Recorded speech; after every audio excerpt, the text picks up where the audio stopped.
Hello दोस्तों, स्वागत है आपका हमारे चैनल यूपी एग्जाम क्रिजर में। दोस्तों, आज के वीडियो में हम 24 मार्च से संबंधित उत्तर प्रदेश करंट अफेयर और इसके अलावा यूपी एग्जाम्स के लिए मोस्ट इंपॉर्टेंट करंट अफेयर के क्वेश्चंस को डिस्कस करेंगे और हर एक क्वेश्चन से रिलेटेड आपको फैक्ट भी बताएंगे।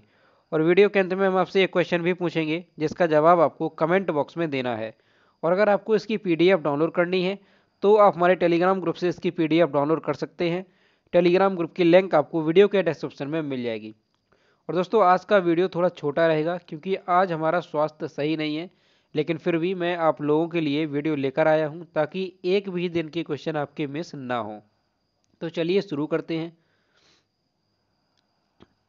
आज़ादी का अमृत महोत्सव के रूप में मार्च 2021 में 3 दिवसीय शहनाई उत्सव निम्नलिखित में से किस शहर में शुरू हुआ? ऑप्शन नंबर ए है अयोध्या, बी है मथुरा, सी है वाराणसी और डी है आगरा।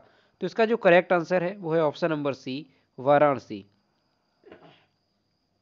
आज़ादी का अमृत महोत्सव के एक भाग के रूप में 21 मार्च 2021 को बनारस हिंदू विश्वविद्यालय परिसर वाराणसी में 3 दिवसीय शहनाई उत्सव शुरू हुआ। संगीत नाटक अकादमी और बीएचयू के संगीत और प्रदर्शन कला संकाय मिलकर इस संगीत समारोह का आयोजन करते हैं। इस संगीत संध्या का आयोजन शहनाई वादक भारत रत्न उस्ताद बिस्मिल्लाह खान को उनकी जयंती पर याद करने के लिए किया जाता है। तो दोस्तों, आपको ध्यान में रखना है कि आज़ादी का जो अमृत महोत्सव है इसके एक भाग के रूप में जो शहनाई उत्सव है ये कहाँ पर शुरू हुआ है? तो बनारस हिंदू विश्वविद्यालय वाराणसी में ये शुरू हुआ है और ये 3 दिवसीय उत्सव है, तो ये भी ध्यान में रखना है। अगला क्वेश्चन है, हाल ही में United Nations office for project services ने किस राज्य में जल जीवन मिशन को सपोर्ट करने के लिए डेनमार्क सरकार के साथ साझेदारी की है? ऑप्शन नंबर ए है उत्तर प्रदेश, बी है राजस्थान, सी है हरियाणा और डी है बिहार। तो इसका जो करेक्ट आंसर है वो है option number A, Uttar Pradesh. United Nations office for project services ने उत्तर प्रदेश के बुंदेलखंड और विंध्य क्षेत्र में जल जीवन मिशन को सपोर्ट करने के लिए डेनमार्क सरकार के साथ साझेदारी की है। इस साझेदारी का मकसद जल जीवन के लिए रणनीतिक तकनीकी सहायता प्रदान करना है।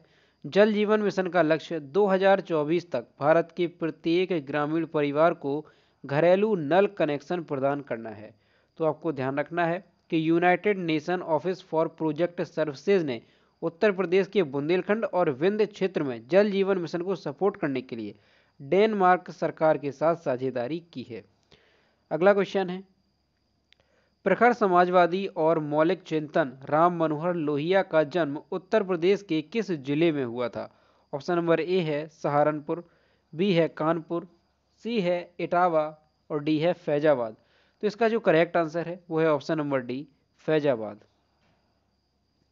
राम मनोहर लोहिया का जन्म 23 मार्च 1910 को फैजाबाद में हुआ था। डॉक्टर राम मनोहर लोहिया स्वतंत्रता संग्राम के सेनानी, प्रखर चिंतक तथा समाजवादी राजनेता थे।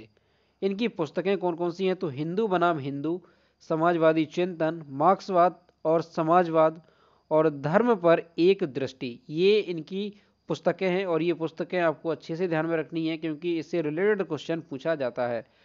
और इनका जन्म कब हुआ था? तो 23 मार्च 1910 को राम मनोहर लोहिया का जन्म हुआ था। कहाँ पर? फैजाबाद में। अगला क्वेश्चन है, दिल्ली सरकार ने आबकारी नीति में सुधारों की घोषणा की है। राष्ट्रीय राजधानी में शराब पीने की कानूनी उम्र 25 से घटकर कितने साल कर दी गई? ऑप्शन नंबर ए है 21, बी है 22, सी है 23 और डी है 24। तो इसका जो करेक्ट आंसर है वो है ऑप्शन नंबर ए, 21 वर्ष। दिल्ली सरकार ने आबकारी नीति में सुधारों की घोषणा की है। नई आबकारी नीति को मंत्रिमंडल में मंत्रियों के समूह की सिफारिशों के आधार पर मंजूरी दी और यह राष्ट्रीय राजधानी में शराब माफिया के लिए एक बड़ा झटका होगा। राष्ट्रीय राजधानी में शराब पीने की कानूनी उम्र जो है वो 25 वर्ष से घटा करके 21 वर्ष कर दी है। अगला क्वेश्चन है,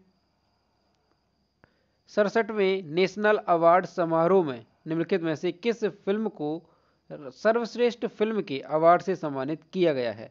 ऑप्शन नंबर ए है जंगल, बी है छिछोरे, सी है आदमी और डी है मिट्टी। तो इसका जो करेक्ट आंसर है वो है ऑप्शन नंबर बी, छिछोरे। 67वें नेशनल फिल्म अवार्ड्स की घोषणा हो गई है। 2019 के लिए दिवंगत अभिनेता सुशांत सिंह राजपूत की फिल्म छिछोरे को बेस्ट हिंदी फिल्म का अवार्ड मिला है। नितेश तिवारी निर्देशित छिछोरे में सुशांत सिंह के साथ श्रद्धा कपूर, वरुण शर्मा, ताहिर राज भसीन ने मुख्य भूमिकाएं निभाई थी। यह फिल्म 2019 में रिलीज हुई थी। यह फिल्म जीवन में कभी ना हार मानने का संदेश बेहद मनोरंजक ढंग से देती है। तो ध्यान में रखना है कि 67वें जो नेशनल फिल्म अवार्ड की घोषणा की गई है और ये 2019 के अवार्ड हैं, ये भी ध्यान में रखना है। तो इसमें जो सर्वश्रेष्ठ फिल्म है वो कौन सी है, तो छिछोरे को सर्वश्रेष्ठ हिंदी फिल्म का अवार्ड दिया गया है। और ये जो छिछोरे मूवी है इसमें इसके निर्देशक कौन थे, तो नितेश तिवारी।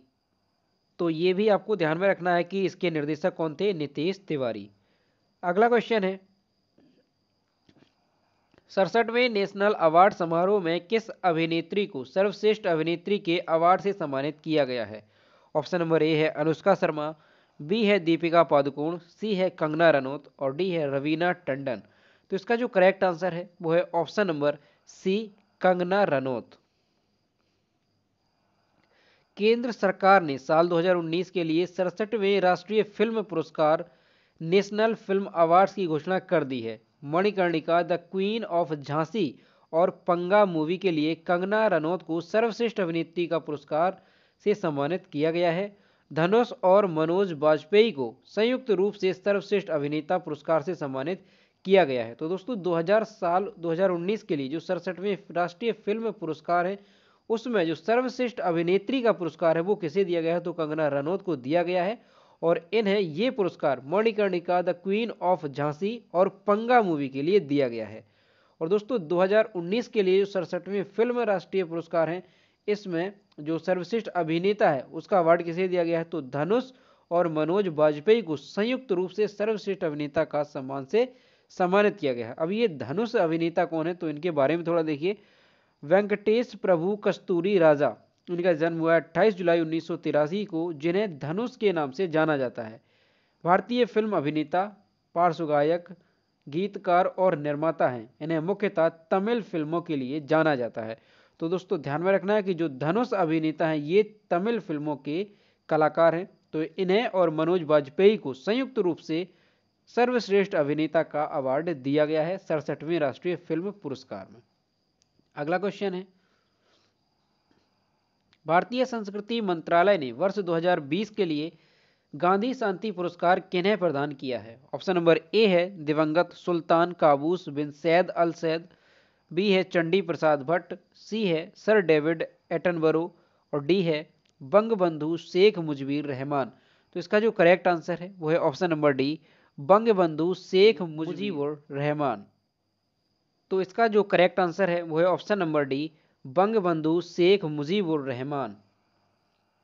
वर्ष 2020 के लिए गांधी शांति पुरस्कार बांग्लादेश के राष्ट्रपिता बंगबंधु शेख मुजीबुर रहमान को प्रदान किया जाएगा। गांधी शांति पुरस्कार वर्ष 1995 में महात्मा गांधी की 125वीं जयंती के उपलक्ष्य में भारत सरकार द्वारा स्थापित किया गया है। एक वार्षिक पुरस्कार है ये, और यह पुरस्कार राष्ट्रीयता, नस्ल, भाषा, जाति, पंथ से परे सभी व्यक्तियों के लिए है। तो आपको ध्यान में रखना है कि साल 2020 के लिए जो गांधी शांति पुरस्कार दिया गया है वो किसे दिया गया है, तो बांग्लादेश के राष्ट्रपिता बंगबंधु शेख मुजीबुर रहमान को ये अवार्ड दिया गया है। अगला क्वेश्चन है निम्नलिखित में से कौन से राज्य ने जानवरों के लिए भारत का पहला सरकारी एम्बुलेंस नेटवर्क स्थापित करने का निर्णय लिया है। ऑप्शन नंबर ए है गुजरात, बी है आंध्र प्रदेश, सी है उत्तर प्रदेश और डी है तमिलनाडु। तो इसका जो करेक्ट आंसर है वो है option number B, Andhra Pradesh. Andhra Pradesh सरकार ने जानवरों के लिए भारत का पहला सरकारी एम्बुलेंस नेटवर्क स्थापित करने का निर्णय लिया है। राज्य में पशुपालन और पशु चिकित्सा के क्षेत्र को बढ़ावा देने के मकसद से राज्य सरकार ने यह निर्णय लिया है। राज्य में जानवरों का सही तरीके से इलाज करना भी इसका अहम मकसद है। राज्य ने प्रत्येक विधानसभा क्षेत्र में एक मोबाइल एम्बुलेंस वेटरनरी क्लिनिक स्थापित करने का निर्णय लिया है। तो दोस्तों ध्यान में रखना है कि भारत का पहला सरकारी एम्बुलेंस नेटवर्क किस राज्य ने स्थापित किया है? तो आंध्र प्रदेश सरकार ने इसे स्थापित करने का निर्णय लिया है। अगला क्वेश्चन है, हाल ही में किस राज्य ने संकल्प अभियान शुरू किया है? ऑप्शन नंबर ए है उत्तर प्रदेश, बी है बिहार, सी है मध्य प्रदेश और डी है आंध्र प्रदेश। तो इसका जो करेक्ट आंसर है वो है ऑप्शन नंबर सी, मध्य प्रदेश। मध्य प्रदेश ने कोविड के उचित व्यवहार पर जागरूकता पैदा करने के लिए एक सप्ताह के लिए 23 मार्च 2021 से एक राज्यव्यापी संकल्प अभियान शुरू किया है। राज्य में सुबह 11 बजे और शाम 7 बजे सायरन बजाया जाएगा। जनता अपने स्थान पर रुक जाएगी और मास्क के उपयोग और सामाजिक दूरी बनाए रखने के लिए 2 मिनट का संकल्प लेगी। तो आपको ध्यान में रखना है कि मध्य प्रदेश सरकार ने कोविड-19 के लिए जागरूकता पैदा करने के लिए 23 मार्च 2021 को एक राज्यव्यापी संकल्प अभियान जो है वो शुरू किया है। अगला क्वेश्चन है, भारत और पाकिस्तान के बीच स्थायी सिंधु आयोग की बैठक 23 और 24 मार्च 2021 को दिल्ली में हो रही है। स्थायी सिंधु आयोग की स्थापना किस वर्ष की सिंधु जल संधि के तहत की गई थी? ऑप्शन नंबर ए है 1950, बी है 1940, सी है 1930 और डी है 1960। तो इसका जो करेक्ट आंसर है वो है ऑप्शन नंबर डी, 1960। भारत और पाकिस्तान के बीच स्थायी सिंधु आयोग की बैठक 23-24 मार्च 2021 को दिल्ली में हो रही है। आयोग सिंधु नदी पर पानी के अधिकार से संबंधित है। स्थायी सिंधु आयोग की स्थापना जो है वो कब हुई थी? तो 1960 को सिंधु जल संधि के तहत स्थायी सिंधु आयोग की स्थापना की गई थी। सिंधु जल संधि के अनुसार दोनों आयुक्तों का वर्ष में कम से कम एक बार मिलना अनिवार्य है। तो आपको ध्यान में रखना है कि जो स्थायी सिंधु आयोग है इसकी स्थापना कब हुई थी? तो 1960 को इसकी स्थापना हुई थी। और भारत और पाकिस्तान के बीच जो स्थायी सिंधु आयोग की बैठक है वो कब हो रही? तो 23 और 24 मार्च 2021 को दिल्ली में इसकी बैठक हो रही है। और इसका जो आयोग है इसका संबंध किससे है? तो इस आयोग का नदी पर पानी के अधिकार से ये आयोग संबंधित है। तो ये भी आपको ध्यान में रखना है। तो दोस्तों ये थे 24 मार्च से संबंधित उत्तर प्रदेश करंट अफेयर और इसके अलावा यूपी एग्जाम्स के लिए मोस्ट इंपॉर्टेंट करंट अफेयर के क्वेश्चन जो कि हमने डिस्कस किए। अब हम देखते हैं पिछले वीडियो का क्वेश्चन जो हमने आपसे पूछा था।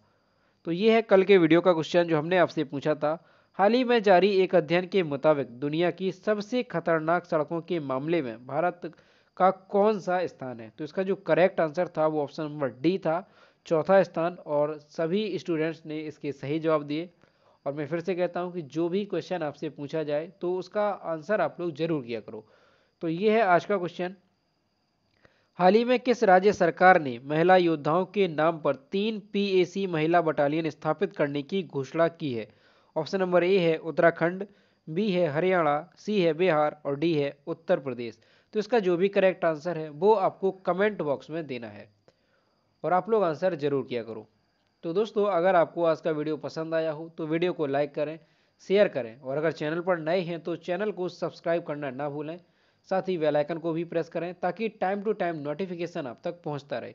और दोस्तों Uttar Pradesh daily current affair का वीडियो जो है उसे रेगुलर देखने की आप लोग जो है हैबिट बनाइए, तो आपका निश्चित रूप से एग्जाम में कोई भी क्वेश्चन करंट अफेयर से संबंधित गलत नहीं होगा।